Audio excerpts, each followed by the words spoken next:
Have you ever noticed this strange thing about life? You promise yourself that this time you will change, you will wake up early, you will stay consistent, you will stop procrastinating, you will finally become disciplined. But after a few days or sometimes even after a few hours, you are back to the same habits, the same routine, the same excuses. And then you start blaming yourself. You say, I'm lazy, I don't have willpower, I'm not motivated enough, but what if I tell you something uncomfortable yet powerful? The problem is not you.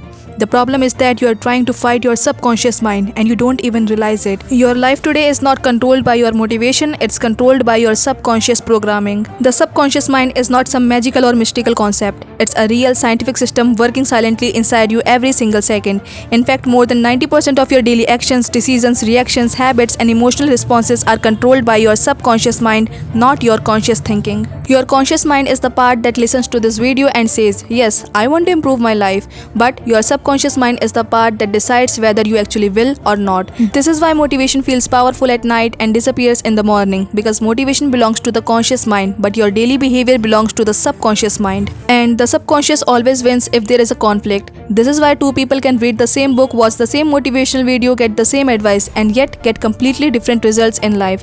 One person changes, the other stays the same, not because one is smarter, but because their subconscious beliefs are different. Your subconscious mind works like a storage system. Everything you have seen, heard, experienced, and emotionally felt since childhood is stored there. The tone people used with you, the way authority treated you, the reactions you received when you failed or succeed. Even small moments mattered. Being laughed at once, being discouraged causally, being told to stay realistic. These moments didn't feel important at that time, but the subconscious recorded them silently. Over time, these experiences quietly become beliefs, and beliefs slowly become behavior, and behavior slowly become personality. The most dangerous thing about the subconscious mind is that it does not think, it does not analyze, it does not question.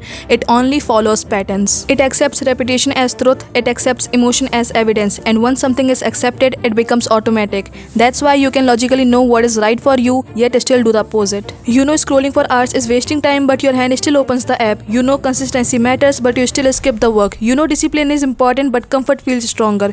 This is not weakness, this is not lack of intelligence. This is conditioning. Your brain is simply repeating what it has practiced the most. Let me give you one simple example. Imagine a person who wants to start going to the gym. On day 1, they are excited, they feel motivated, they even post a story about it. But after a few days, they stop going. Not because the gym is hard, but because deep inside, their subconscious identity says, I am not a disciplined person. So when the alarm rings in the morning, the conscious mind says, let's go. But the subconscious mind says, this is not who we are. And without realizing it, the person creates excuses, tiredness, lack of time, low energy. The gym didn't fail them, motivation didn't fail them. Their subconscious identity simply pulled them back to what felt familiar. Your subconscious mind's main job is to keep you safe, not successful. It prefers what is familiar, not what is better. Even if your current situation is painful, stressful, or unsatisfying, if it's familiar, your subconscious mind will protect it. Because unfamiliar change feels like danger to it. This is why growth feels uncomfortable. This is why starting feels heavy. This is why discipline feels like resistance. Now, here is the most important truth you must understand. You cannot force the subconscious mind. You cannot threaten it. You cannot dominate it. But you can reprogram it. The subconscious mind learns through repetition, emotion, and identity, not through logic alone. This is why watching motivational videos feels good but doesn't change your life,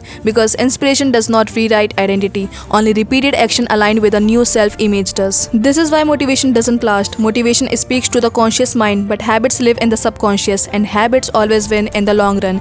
If you want real transformation, you must stop focusing only on what you do and start focusing on what you believe about yourself. For example, if deep inside you believe I am not consistent, then even when you start something new, your actions will slowly align back to that belief. You may start strong, but unconsciously you will delay, skip, or quit. Not because you want to fail, but because your subconscious wants internal consistency. So the real question is not how do I work harder? The real question is not how do I stay motivated? The real question is who do I believe I am? The moment you start changing your internal dialogue, your subconscious starts listening. The words you repeat silently every day are instructions. When you say I always fail, your subconscious accepts it as a command. When you say I am bad at this, it treats it as a truth. But when you consciously choose new internal language, repeat it calmly and consistently, the subconscious begins to adapt, slowly, quietly, without drama. This is why small daily actions are powerful, not because of their size, but because they send a new message to the subconscious, a message that says, this is who I am now. One day of discipline doesn't change your life, but repeated signals change your identity, and identity changes everything. Your subconscious mind does not respond to big promises, it responds to consistent proof. When you show up even when you don't feel like it, wait, you are not just completing a task, you are teaching your subconscious a new pattern, and patterns once accepted become automatic. This is how confidence is built. This is how discipline becomes natural. This is how success stops feeling forced. The real power of the subconscious mind is that once it's aligned with your goal, effort feels lighter. You don't need constant motivation, you don't need external pressure. You start acting in alignment because it feels normal. And this is the level where people think you are naturally disciplined or gifted or lucky, but what they don't see is the internal reprogramming that happens silently over time. So if you feel stuck right now, don't hate yourself. You are not broken, you are not weak, you are just running an old program. And programs can be updated. The moment you understand this, self-improvement stops being a battle and starts becoming a process. Change your patterns, change your self-talk, change what you repeatedly prove to yourself. Because the subconscious mind doesn't create the life you want, it creates the life you believe you deserve. Subscribe for more videos like this. Let me know in the comments what should be the next topic. Thank you.